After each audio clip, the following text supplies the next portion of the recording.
12 দিন যি অসমৰ মাননীয় মুখ্যমন্ত্ৰী ডক্টৰ হিমন্ত বিশ্ব শৰ্মা ডাঙৰীয়াৰ যি ঘোষণা কৰা হৈছিল তাৰ অংশ বিশেষ হিচাপে আজি ধুবুৰী জিলাটো আমি বিভিন্ন আঁচনিৰ জৰিয়তে আজি আমি হিতাধিকাৰীসকলৰ মাজত আমি তেখেতসকলক আমি লোনমুক্ত ফৰ্ম বা তেওঁলোকক ডিজাষ্টাৰ মেনেজমেণ্টৰ জৰিয়তেও তেওঁলোকক আজি চেক বিতৰণ কৰাৰ ব্যৱস্থা কৰিম। এই ব্যৱস্থাৰ জৰিয়তে আগন্তুক দিনত দুৰ্ঘটনাত পতিত হোৱা সকলোখিনি যেনে 101জন ব্যক্তিক আমি দিছোঁ আৰু 4592গৰাকী মহিলাৰ ঋণমুক্তৰ আজি চাৰ্টিফিকেট দিয়াৰ ব্যৱস্থা কৰা হ'ল।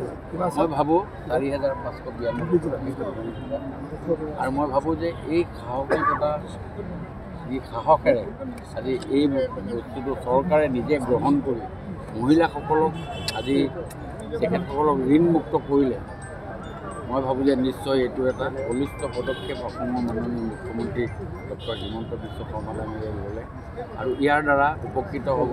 আজি আমি বিভিন্ন ধৰণেৰে আমি যিবিলাক স্কিল ডেভেলপমেণ্টৰ জৰিয়তে আমি তেখেতসকলক আজি এই সভাৰ জৰিয়তে জনাইছোঁ যাতে আমি স্কিল ডেভেলপমেণ্ট কৰিব লাগে। আমাৰ বহু স্কিল মানে নাই, আমাৰ প্লাম্বাৰ নাথাকে। আমাৰ আজি গোটেই দেশত আজি 15 লাখ ড্ৰাইভাৰৰ চাকৰি আছে, কিন্তু মানে এই স্কিল ডেভেলপমেণ্ট হ'লে বহুতো সংস্থাপন হোৱাৰ ব্যৱস্থা হ'ব। সেইখিনি কথাও আজি এই সভাৰ জৰিয়তে ৰাইজক অৱগত কৰা হ'ল। মই ভাবোঁ এইখিনিয়ে নিশ্চয় ৰাইজে এই সুবিধা ল'ব পাৰিব আৰু মই কৈছোঁ যে ধুবুৰী জিলাৰ উপায়ুক্তৰ লগত যোগাযোগ কৰি আমি স্কিল চেণ্টাৰ ডেভেলপমেণ্ট কৰাৰ ক্ষেত্ৰত আমি বিহিত ব্যৱস্থা স্মাৰ্ট মিটাৰৰ বিষয়ে আমাৰ মাননীয় মুখ্যমন্ত্ৰী মহোদয়ে সুন্দৰভাৱে গোটেই কথাটো বিশ্লেষণ কৰিছে আৰু মই চাৰ্জ লোৱা কেইদিনমান হৈছে গোটেই কথাটো আমি ভালকৈ বিশ্লেষণ কৰিম। এই স্মাৰ্ট মিটাৰ যিটো কৈছে এইটো স্মাৰ্ট মিটাৰৰ নহয়, এইটো এটা চেঞ্চিটিভ মিটাৰ।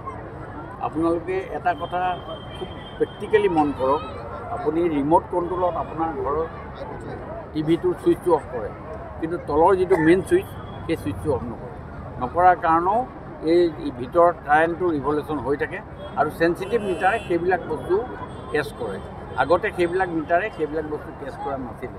এতিয়া যি কি নহওক, এই গোটেই কথাটোৰ ওপৰত মই আজি টিপ্পনী কৰিব খোজা নাই, কাৰণ মাননীয় মুখ্যমন্ত্ৰী মহোদয়ে এইটো বিষয় লৈ খুব গভীৰভাৱে চিন্তাও কৰিছে আৰু গভীৰভাৱে তেখেতে এইটোৰ ওপৰত বক্তব্য ৰাখিছে আৰু ইয়াৰ পাছত যেতিয়া গোটেই কথাটো বিশ্লেষণ কৰি ইয়াৰ যেতিয়া এটা সমাধান সূত্ৰ ওলাব, এই সমাধান সূত্ৰ ওলালে মাননীয় মুখ্যমন্ত্ৰী মহোদয়ৰ পৰা আপোনালোকে পাব বা সেই সময়ত মাননীয় মুখ্যমন্ত্ৰীয়ে দিয়াৰ পাছত আমি তাৰ ওপৰত বক্তব্য ৰাখিবলৈ পাব।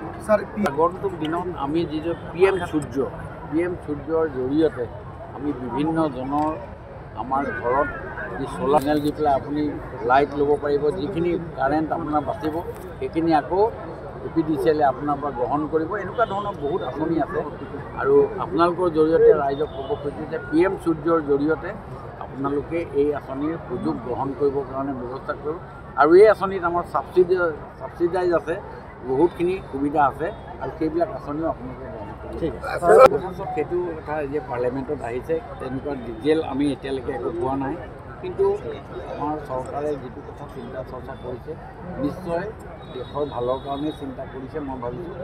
আৰু যেতিয়া গোটেই কথাটো আমাৰ মাজলৈ আহিব, এতিয়ালৈকে পাৰ্লিয়ামেণ্টতে আছে, পাৰ্লিয়ামেণ্টৰ ভিতৰৰ পৰা বাহিৰলৈ অহা নাই, তাৰ ওপৰত মই তেনেকুৱা ধৰণৰ কিবা টিপ্পনী কৰিলে ভাল হ'ব বুলি মই ভাবোঁ।